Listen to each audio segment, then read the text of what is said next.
Donc oui, bonjour, merci Antoine. Là, on va repartir à l'autre bout du spectre en termes de détails, hein, puisqu'on va regarder de façon beaucoup plus globale, voire de manière peut-être un peu plate, l'état des couvertures du sol dans les intercultures en France, leur évolution depuis 20 ans.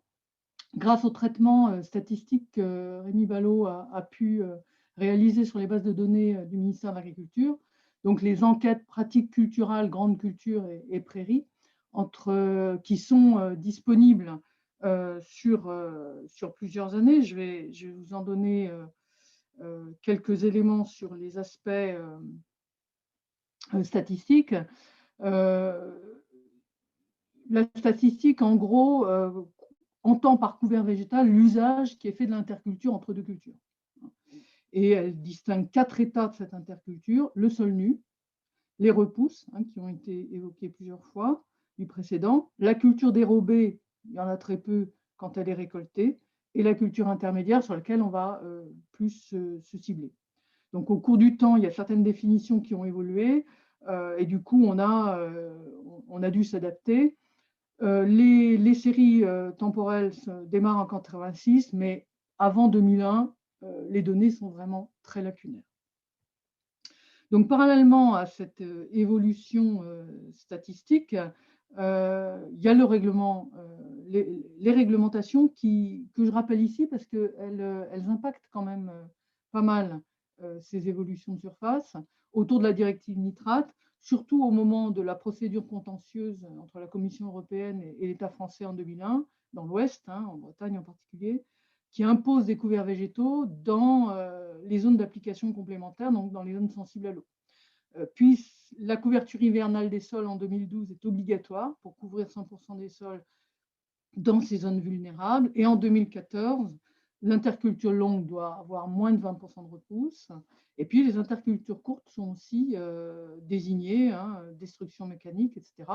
Et couronnement de l'ensemble dans les années récentes, le verdissement de la PAC qui permet de considérer une partie des couvertures du sol de l'interculture comme des surfaces d'intérêt écologique, du moment qu'il n'y ait pas de repousse, un semis d'un mélange de 2 espèces minimum et une destruction mécanique sans dérogation.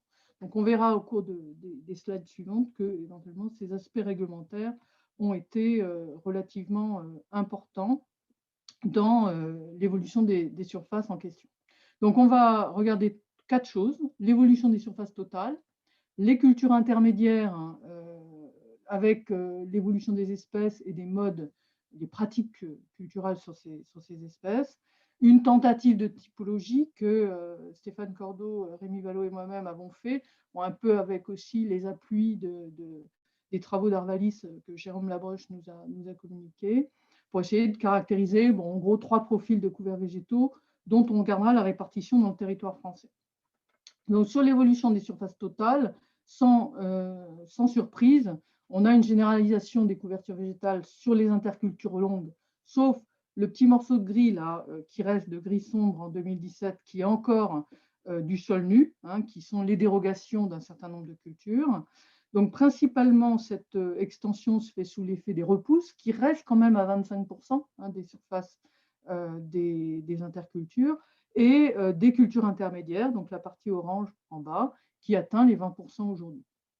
Une stagnation depuis 2014, autour de, on ne dépasse pas beaucoup les intercultures longues, et puis il y a peut-être 10% des intercultures courtes qui sont éventuellement concernées. Les espèces. Alors les espèces ont évolué, comme vous le voyez, depuis 2001 à 2017. La moutarde est restée autour de 50% des surfaces jusqu'en 2014, et puis ça diminue nettement en fin de période, surtout au bénéfice des légumineuses, sans surprise, et des mélanges, en particulier légumineuses plus crucifères ou graminées. Alors, il y a un effet des pratiques, en l'occurrence ici de la culture suivante, qui peut être noté, sans savoir exactement pour le moment les raisons, hein, mais probablement autour des décisions de pratique culturelle et d'implantation du suivant, que pour le moment, nous n'avons pas creusé, donc c'est une mise à plat. Quelques éléments sur les pratiques elles-mêmes. Les périodes d'installation restent assez tardives, hein, vous voyez, au-delà du 15 août. Et les périodes de destruction, elles sont plus variables, hein, en fonction des types de suivants. Et on sent bien que pour une partie des intercultures et des cultures intermédiaires, ça commence à rentrer. C'est un effet, on commence à discuter des effets précédents, des effets suivants. Et donc, c'est une interculture qui rentre un petit peu dans la succession de cultures. Ensuite, un autre point de vue sur les pratiques qui nous sont données concernant ces intercultures. Bon, principalement un mode de destruction des cultures intermédiaires qui est mécanique, du moins dirais-je au niveau statistique. Et une information récente, hein, qui date que de 2017, qui est une information sur le niveau de croissance de la culture intermédiaire, en gros dans quatre catégories, plus de 5 tonnes à l'hectare à moins d'1 tonne à l'hectare. Bon, sans surprise, là on est plutôt sur les modalités, la prévalence des modalités moyennes, mais ça vaudrait probablement le coup de creuser, hein, on a une espèce de performance, entre guillemets, de la culture intermédiaire, de voir quelles sont les variables qui jouent sur cette performance. Un des derniers points que je vais vous exposer, c'est la tentative de faire une classification hiérarchique de ces différentes variables pour typologiser, un tout petit peu classer les grands types de comportements sur ces intercultures et ces cultures intermédiaires. En gros, 9 variables nous ont servi à faire cette classification, 2 qui caractérisent l'interculture, quel précédent culturel et quelle période d'implantation de la culture suivante, et puis d'autres, les 7 autres qui caractérisent la culture intermédiaire elle-même, période d'implantation et de destruction, et les espèces qui sont comptées dans cette interculture. Cette typologie, on l'a fait sur 2017, et ensuite on l'a assignée aux différentes années connues dans la statistique pour voir un peu comment les choses ont évolué.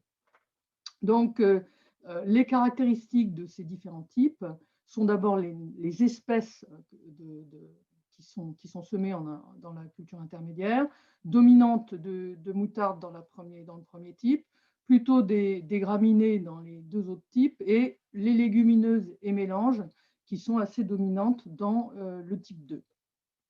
Ce qui les caractérise aussi, c'est la nature des précédents et puis de la longueur de la culture. Le type 3 est très marqué par le maïs, les types 1 et 2 plutôt par les céréales à paille. Les périodes d'implantation, sans trop de surprise, le type 3, période d'implantation très tardive et période de destruction tardive. Et pour le type 1, où on a pas mal de moutarde, on est sur des destructions un petit peu plus précoces. Dernier élément concernant ces types, une espèce de synthèse de ces différents types. Un type 1 qui est plutôt le CIPAN réglementaire, hein, la moutarde implantée entre céréales et cultures de printemps, assez classique, détruite précocement. Le type 3, géotype 3, une graminée ou une autre espèce qui est vraiment confinée, c'est un mot à la mode, entre 2 maïs, et puis qui va être détruite relativement tardivement. Et puis un type 2, on va trouver une plus grande variabilité d'espèces, et en particulier des légumineuses pures ou en mélange, qui vont être implantées plus précocement et détruites plus tardivement, donc avec un statut d'espèce cultivée peut-être plus marqué, et parfois des destructions chimiques plus fréquentes dans ce type. Donc finalement, la répartition dans le temps de ces types, on voit une évolution à la baisse, hein, c'est ce qui est en bas de l'histogramme ici, hein. Le type 1, il est en orange clair en bas, entre le rose et le vert. Il a tendance à diminuer, hein, les systèmes un peu classiques de CIPAN réglementaire diminuent. À l'avantage du type 2, donc plus grande richesse des cultures intermédiaires, et puis un petit peu un statut de culture. Et le type 3, entre 2 maïs, il est très précoce, hein, dès 2006 il apparaît, et en gros il est stabilisé par les systèmes maïs-maïs. À l'échelle de la France, vous voyez sur la gauche un travail des années 2010. C'est vraiment l'Ouest, hein, et puis un peu le Nord et le Sud-Ouest qui démarrent ces cultures intermédiaires. La Bretagne en particulier pour les raisons que l'on sait, hein, les zones sensibles au nitrate dans la zone. Et puis progressivement, sur la droite, vous avez l'évolution de la fréquence de couvert entre 2001 et 2017. Donc l'Ouest reste assez dominant dans sa progression sur les cultures intermédiaires.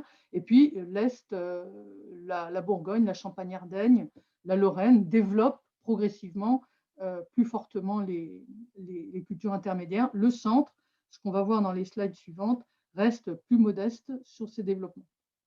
Donc effectivement, si on met les types, si on remet tout le monde, tous les types, sol nu, repousse, culture dérobée, et les types qu'on a essayé de dégager là, par cette classification hiérarchique, en gros, la zone 1 au milieu, on reste encore avec beaucoup de sols nus, hein, vous voyez, parfois plus de 3/4 des sols sont nus, et des repousses très dominantes, bon, avec un tout petit peu de type 2. La zone 2, on est dans les zones Hauts-de-France, là, peu de repousses, mais beaucoup de type 1, beaucoup, entre guillemets, hein, de type 1 et de type 2. Donc, on cultive d'abord avec de la moutarde, puis maintenant avec une plus grande diversification des mélanges, des légumineuses, etc. La zone 3, c'est la Bretagne, on a une plus grande diversité. En particulier, on voit apparaître le type 3 avec les systèmes maïs, hein, mais on a une diversité qui est héritée, hein, de l'antériorité de la Bretagne sur les couverts. Et puis la zone 4, plus au sud et puis en Alsace, peu de couverts végétaux finalement, plutôt du type 3, donc maïs, hein, sur la zone sud-ouest là que je vous montre, et puis plutôt de type 2 avec des légumineuses dans la zone sud-est. Voilà, donc une mise à plat de ces données qui nous montre qu'il y a une très grande diversité de stratégies de ces couverts végétaux qui sont quand même pas mal impulsés par la PAC la plus récente. Les repousses sont dominantes, hein, gardons-le quand même en tête dans la couverture du sol en hiver, mais on constate quand même une montée en puissance des cultures intermédiaires en mélange. Et les régions sont marquées par des logiques différentes, hein, qui sont très liées bien sûr au système de production, mais aussi un historique qui est associé à l'extension des zones vulnérables dans ces régions. Et puis, quand même, la réglementation, hein, que je vous avais montré au début, on voit quand même qu'elle a un certain pouvoir d'orientation qui n'est pas négligeable. Donc, s'intéresser à l'impact de cette culture, qui n'en est pas tout à fait une, mais qui le devient dans certaines régions, hein, puisqu'elle s'inscrit vraiment dans les systèmes de culture avec des intentions très claires, hein, que Guillaume Lenné nous a dit tout à l'heure, il y a quand même un angle mort de connaissance du fonctionnement de ces systèmes de culture-là, et c'est nécessaire d'approfondir ce que nous vous proposons dans la suite. Voilà. Merci Marianne pour cette cartographie. On voit le potentiel des bases de données quand on les exploite sur un temps long. On a un petit temps de questions. Ouais, on a une première question pour Marianne sur la partie statistique. Est-ce que dans votre exploitation des données, vous avez vu les surfaces de dérobés type sieve qui sont explicitement recensées?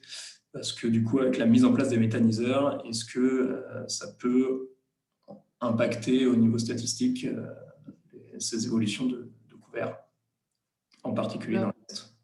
Alors effectivement, merci Jérôme, on n'a pas, c'est vrai qu'on s'est pas mal concentré sur les cultures intermédiaires. Là, vous voyez les cultures dérobées, elles sont en rose. Elles ont, je ne me suis pas appesantie, mais elles ont légèrement augmenté en fin de période, et peut-être sous l'effet de ce mouvement, hein, et elles pourraient éventuellement prendre un tout petit peu plus de place à l'avenir. C'est probable, en effet. Mais on n'a pas regardé dans le détail, et je ne sais même pas si on peut vraiment statistiquement distinguer Bon, on a des espèces, hein, on peut certainement voir les espèces, mais les attribuer à un devenir particulier, je ne crois pas que ce soit possible. Par exemple, on a pas mal de… Sachant qu'un autre élément qu'il faut préciser, c'est que la nuance entre la culture intermédiaire et la culture dérobée peut se faire en fonction du fait qu'on puisse ou pas récolter la culture dérobée. Le sarrasin, parfois, a un statut un peu intermédiaire. Voilà. Donc, effectivement, il n'est pas impossible que l'extension des méthaniseurs entraîne une augmentation de cette frange rose-là sur les cultures dérobées. De façon générale, Marianne, est-ce qu'on voit des signaux faibles de la diversification des systèmes de culture au sens large? Là, on s'est focalisé sur les cultures intermédiaires, mais les systèmes de culture évoluent. On voit des incitations, il y a les cultures dérobées, pas uniquement pour la bioénergie, mais aussi pour récolter ces espèces, des semis sous couvert, des changements de cycle où la culture principale va changer et ou avoir un cycle différent de façon à pouvoir faire par exemple 2 cultures par an ou 3 cultures sur 2 ans. Enfin, on voit c'est actuellement fortement développé, plein d'initiatives. Ce que je comprends, c'est qu'on ne voit pas encore du point de vue statistique avec cet outil, on ne voit pas bien, mais est-ce que quand même vous avez pu piéger quelques signaux faibles? Bon, ce qu'on pourrait, et ce qu'on ne voit pas nécessairement là, puisqu'on est en proportion, hein, on ne donne que des proportions. Quand je mets ici les cultures suivantes ou les cultures précédentes, je juge en proportion. Donc, la nature des cultures du système de culture peut changer. La statistique a quand même du mal à absorber, hein, on le sait, la diversification des cultures quand les surfaces sont relativement faibles.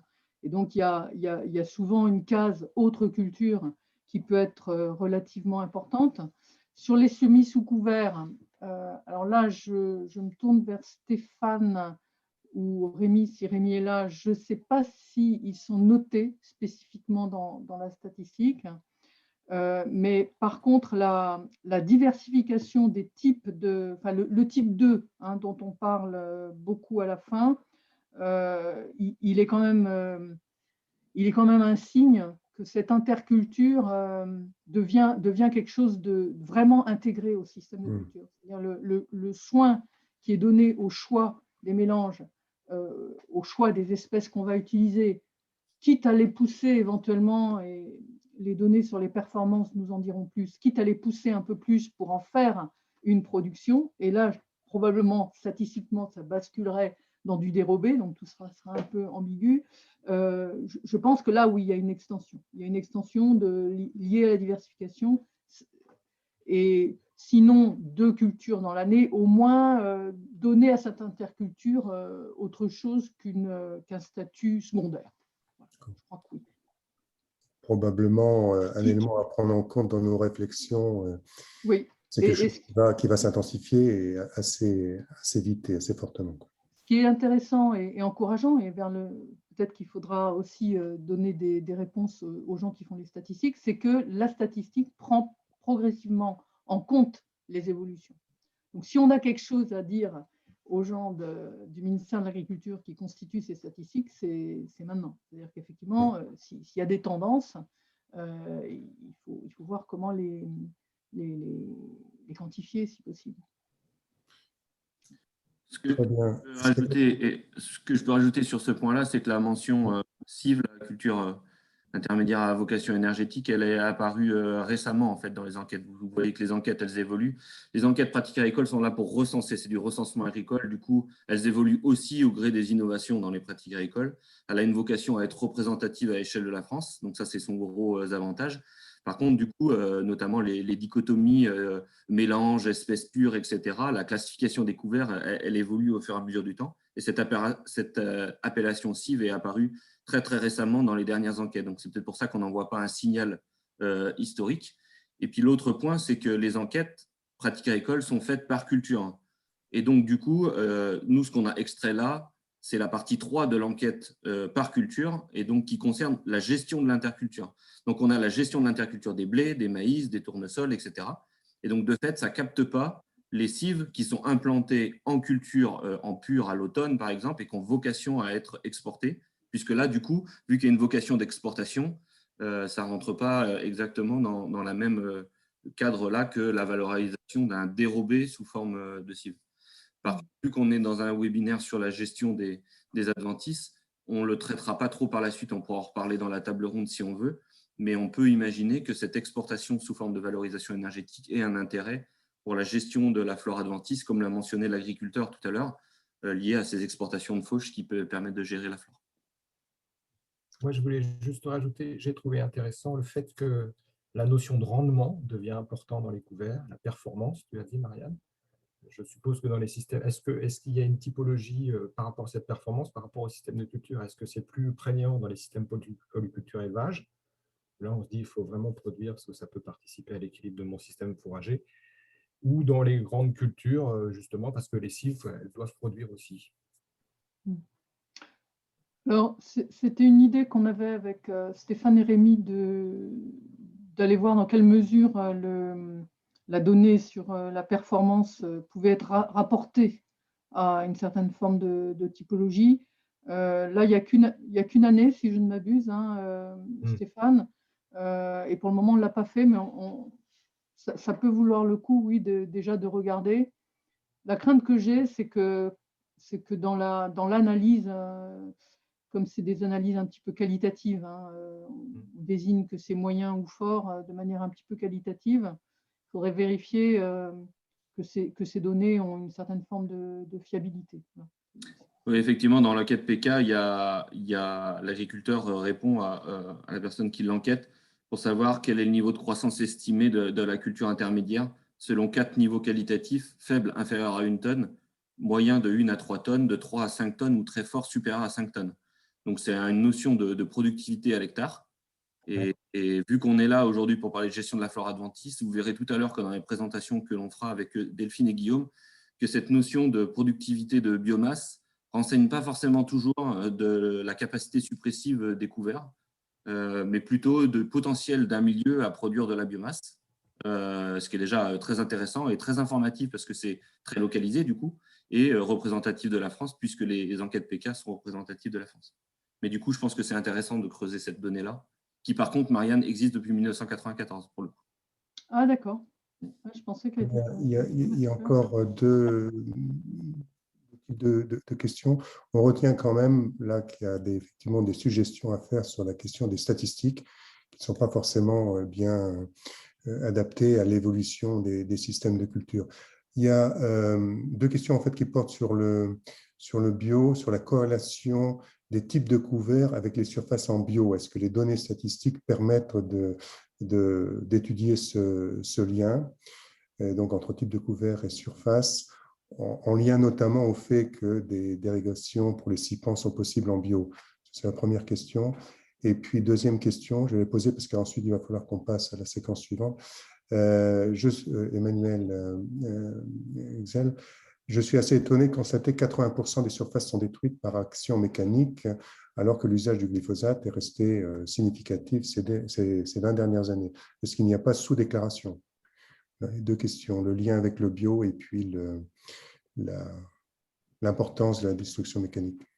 Alors, le lien avec le bio, on ne l'a pas fait, effectivement. C'est un bon axe de traitement de données. Il faudrait s'assurer que le nombre de situations, hein, donc c'est des parcelles hein, qui sont... la mesure des pratiques est faite sur des parcelles, que le nombre de parcelles est suffisant pour la grande variabilité de variables qu'on a, mais effectivement, en effet, on ne l'a pas fait. Hein, mais je trouve que c'est une excellente suggestion. Quand j'ai présenté la destruction mécanique, j'ai dit au moins d'un point de vue statistique.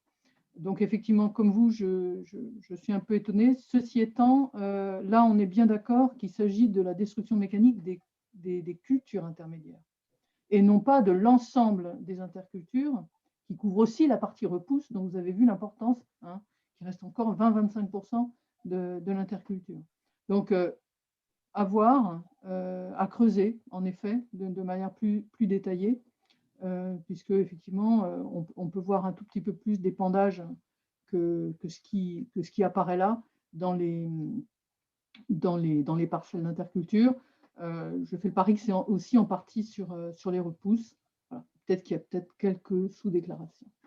Très bien.